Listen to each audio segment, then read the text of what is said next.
Hey everyone, and welcome back.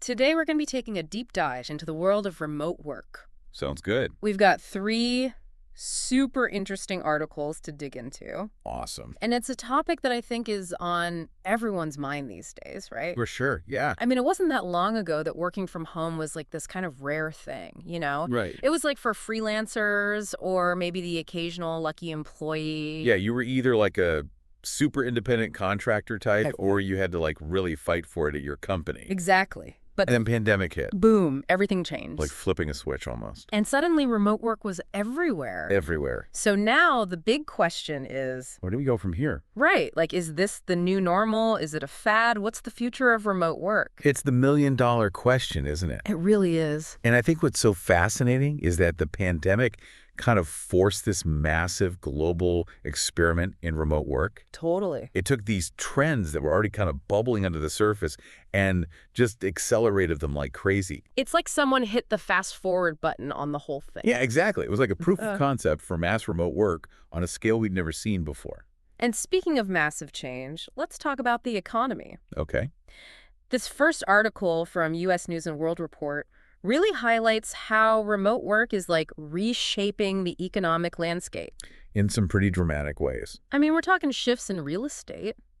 You know, people are moving to different places. Absolutely. Changes in where people are choosing to live. Right. And even how they're spending their money. Like all those commuting costs suddenly vanished for a lot of people. Right. Less money on gas and transportation. More money on home offices and, comfy chairs. Exactly. So it's not just about where we work, but also where we spend our money. And that has ripple effects throughout the whole economy. It really does. Think about it. It's not just spending habits. Yeah. This is like a fundamental restructuring of how and where work happens. Okay, so how so? Well, for example, the article talks about how states like Florida and Texas, they're seeing this huge job growth. Interesting. And it's precisely because they're attracting all these remote workers. So it's almost like the reverse of what we used to see. Totally. Like before, everyone was flocking to big cities for jobs, right? Yeah. Now the jobs are following the workers. That's a really interesting point. It's like the power dynamic has shifted. Okay, so the jobs are moving, but here's something that I found really fascinating in that U.S. News article. What's that? So they say that while fully remote job postings have actually dipped a little bit recently, Right. the number of people applying for those remote positions has skyrocketed. Really? Yeah, it's like 45% of all job applications in December were for remote jobs. Wow. Isn't that wild? That is surprising. So what do you make of that? I mean, it seems almost counterintuitive, right? It does, but I think what it tells us is that workers are sending a very clear message. Which is, We want remote work. they're not messing around. Nope. They're literally voting with their applications. Even though some companies are trying to pull people back to the office. Exactly. It's like a tug of war. Yeah.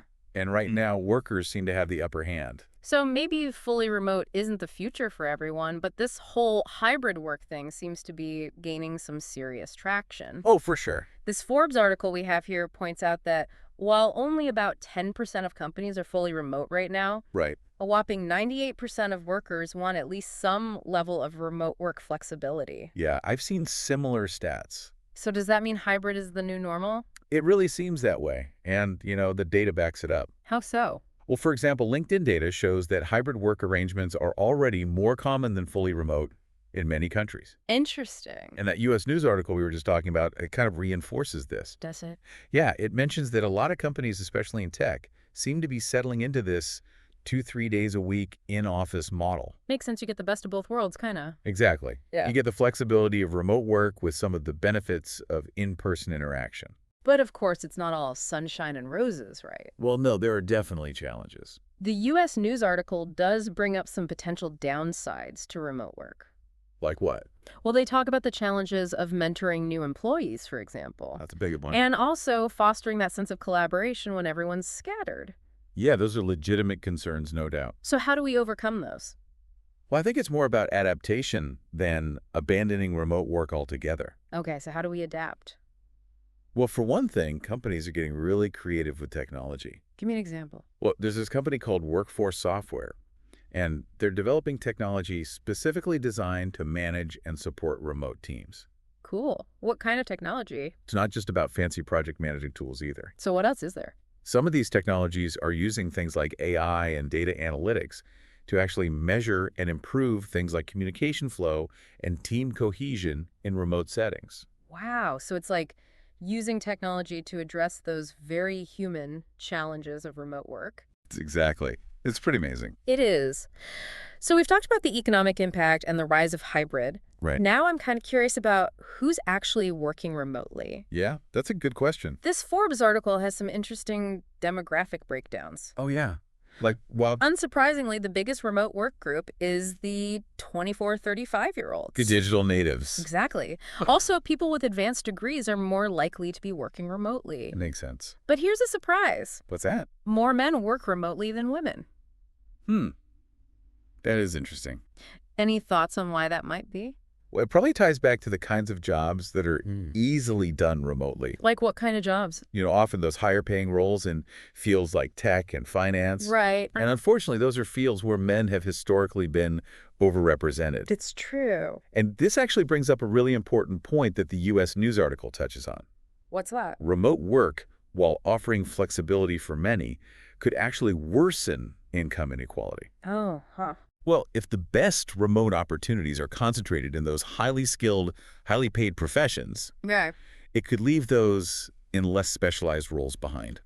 That's a really important consideration. It is. Okay, so we've talked about the impact, the rise of hybrid, and who's doing it. Right. Now let's get into the nitty-gritty, The good stuff. the perks and the pitfalls. Right. So this Forbes article highlights the top things workers love about remote work. Okay. And no surprise here, flexibility is right at the top of the list. Of course. But I'm curious about the flip side. The dark side of remote work. Well, not necessarily dark, but, Yeah. what are people struggling with? Right. The less glamorous aspects. Exactly. What are the challenges? Well, two major challenges really stand out in the Forbes article. Okay, what are they?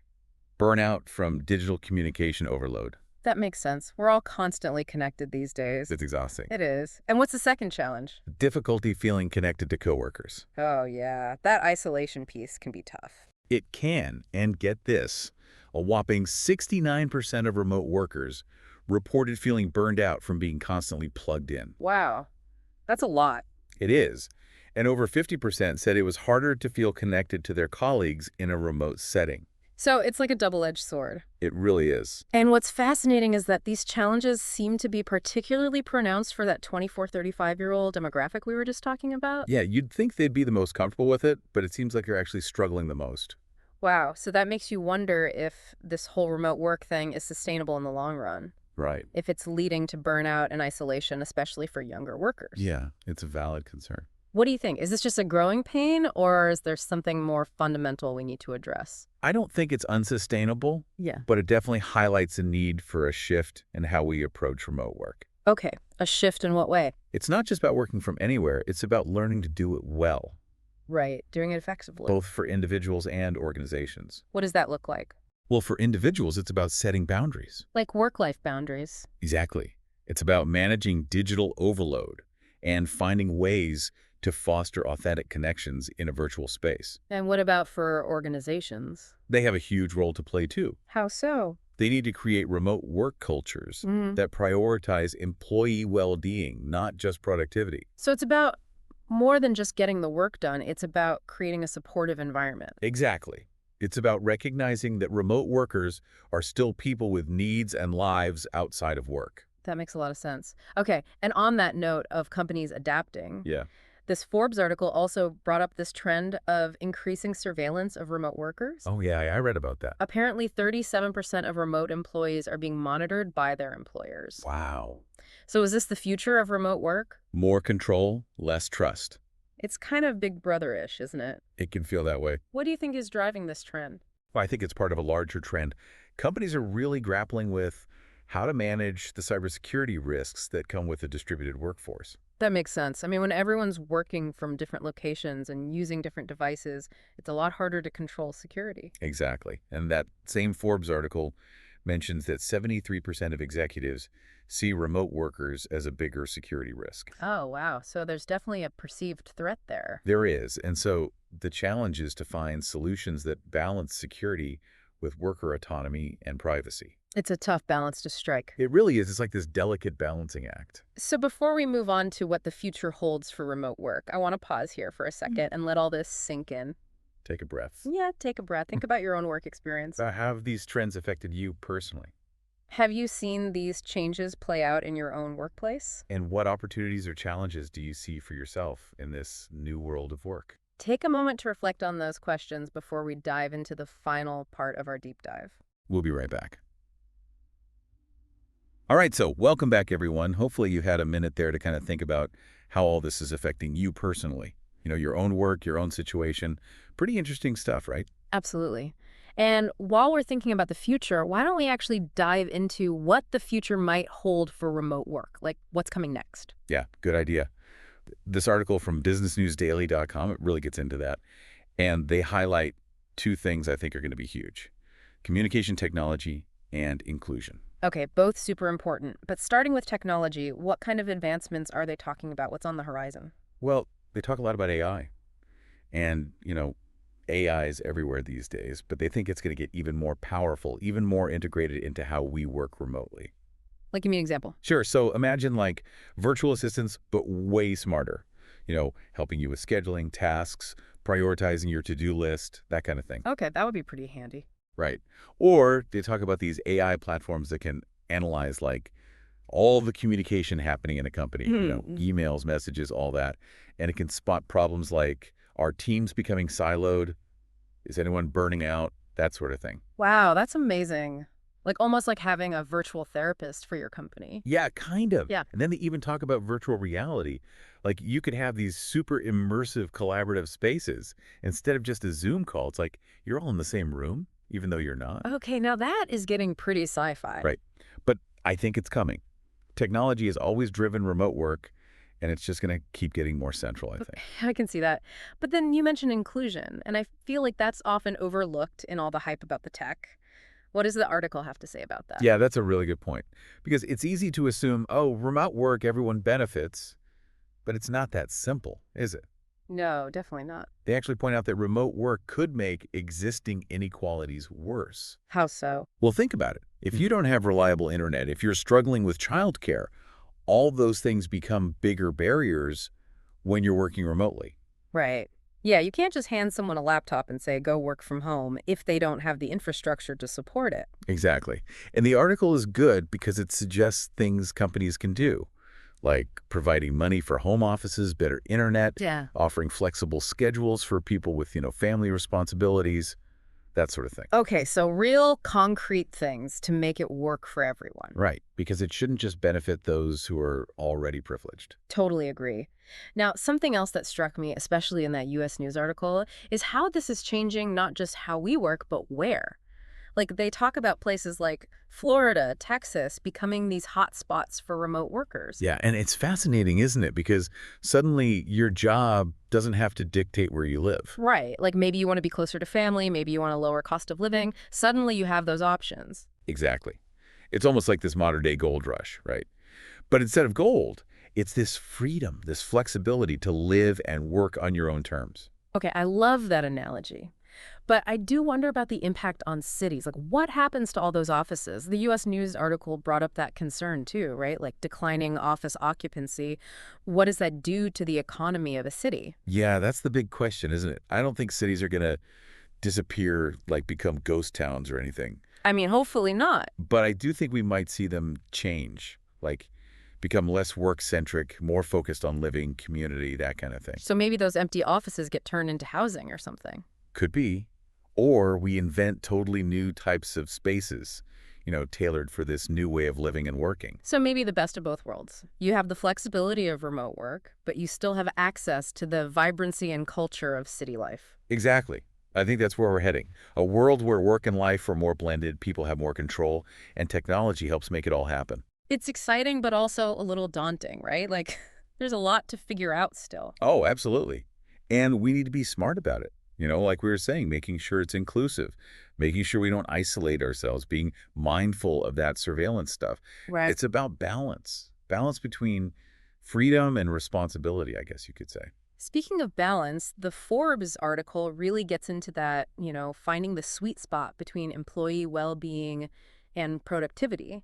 They highlight the good stuff about remote work, the flexibility, but they also warn about burnout. The always-on culture. It's a double-edged sword, that's for sure. So how do we manage that? How do we get the good without the bad? Well, I think a big part of it is mindset. Like, for individuals, we need to get better at managing our time, setting boundaries, when to work, when to unplug. Easier said than done. Oh, definitely. But companies have a role too. They need to create cultures that support that, Yeah. that prioritize well-being. So it's not just about where we work, it's about how. Exactly. And how we think about work in general. Okay, so taking all of this into account, all these trends, challenges, what's your overall take on the future of remote work? Any big predictions? Well, I'm no fortune teller, but I do think remote work in some form is here to stay. Yeah, I think so too. It's just too appealing, right, Yeah. for workers and employers. And technology is just going to make it easier and easier. But I also think we're going to see a lot of experimentation in the next few years, a lot of figuring things out as we go. That's a good point. We're kind of making this up as we go along, in a way. In a way, yeah. Yeah, Which is exciting, but also means we got to be thoughtful, careful. totally. So let's shift gears a little bit from predictions to possibilities. I want to leave everyone with a final thought-provoking question as we wrap up this part of the deep dive. Oh, I like it. Lay it on us. It really does feel like we're at this crossroads, doesn't it? Yeah, like a whole new era of work. And as we've been talking about, there are definitely some big questions to answer, some challenges to figure out. Definitely. But if companies are going to thrive in this new world of work, they need to adapt. Adapt or die right. Well, hopefully not, but, they need to evolve. For sure. And this businessnewsdaily.com article we keep coming back to, it actually lays out some pretty specific steps companies can take to set themselves up for success with remote work. Oh, yeah. What kind of steps? Well, one of the key things they emphasize is the importance of clear performance metrics. Interesting. Because, there's this kind of misconception about remote work that it's all about flexibility and no accountability. Right. It's like everyone's just going to be in their pajamas all day watching Netflix. Exactly. But this article actually argues that you need even more clarity around performance expectations in a remote setting. Okay, so how do you do that? Well, they talk about establishing clear KPIs, key performance indicators Right. for both managers and employees, just like you would in a traditional office. So it's not just about trusting people to get the work done. It's about having measurable goals and tracking progress. Precisely. It's about making sure everyone's on the same page, even when they're not physically in the same space. I like that. And of course, the article also talks about the importance of investing in the right technology to support remote workers. Yeah, tech is essential. But it's not just about having Zoom and Slack, right? No, definitely not. That's just the tip of the iceberg. So what else is there? What kind of technology are we talking about? Well, they talk about having a comprehensive suite of tools that facilitate communication collaboration and critically cybersecurity. Okay, so break that down for me. Well, you need things like project management platforms Okay. to keep everyone organized and on track. Right. Virtual whiteboarding tools so people can brainstorm together in real time, even when they're miles apart. Cool. Like a digital whiteboard? Exactly. Mm. And then they even talk about more advanced technologies like virtual reality platforms. VR for work. Yeah. It sounds crazy, but it's actually being used by some companies to create these really immersive, collaborative spaces. So instead of just a Zoom call, it's like you're all in the same room. Exactly. It's about creating that sense of presence and connection, even when people are geographically dispersed. That's amazing. So it sounds like we're talking about creating a virtual work environment that is just as functional and supportive as a physical office. That's the goal, right? But it's not just about the tech, right? No, of course not. What about the human element? How do you build a strong and thriving remote work culture? That's a great question, and it's where leadership really comes into play. Okay, so what can leaders do? Well, first and foremost, they need to create a culture of trust, open communication, and flexibility. So it's about empowering people to manage their own work and their own time. Exactly. And it's about having regular check-ins, not just to discuss tasks, but to actually connect with your team members on a human level. Like a virtual water cooler chat. Exactly. It's also about encouraging virtual team-building activities to foster camaraderie and a sense of belonging. Because you don't want people to feel isolated. No, definitely not. And it's also about recognizing that remote workers have lives outside of work and being flexible and understanding when those lives require adjustments to their work schedules. So it's really about a holistic approach to managing remote teams. It is. It's about seeing the whole person, not just the employee. And it sounds like Creating a successful remote work environment is about more than just policies and procedures. It is. It's about a fundamental shift in mindset, both for companies and employees. Absolutely. It's about embracing new ways of working, communicating, and collaborating. It's about recognizing that flexibility and autonomy can actually go hand in hand with productivity and accountability. And ultimately, I think it's about building a future of work that is more inclusive, equitable, and fulfilling for everyone. And maybe even a little bit more human. I love that. Me too. So I think that's a perfect note to end on. We've covered a lot of ground in this deep dive. We have. From the economic impact of remote work to the rise of hybrid models, the challenges and opportunities it presents, and the critical importance of adapting our approach for success. And we've also wrestled with some pretty big questions about what this all means for society as a whole. Right, like how will remote work reshape our cities, our communities, our way of life? These are questions that we'll keep exploring as things evolve. But for now, we want to thank you for joining us on this deep dive into the world of remote work. It's been a fascinating conversation. It really has, and we hope it's given you some food for thought as you navigate your own journey in this new world of work. Keep those questions coming and keep those conversations going because the future of work is something we create together. We'll see you next time for another deep dive into the trends shaping our world.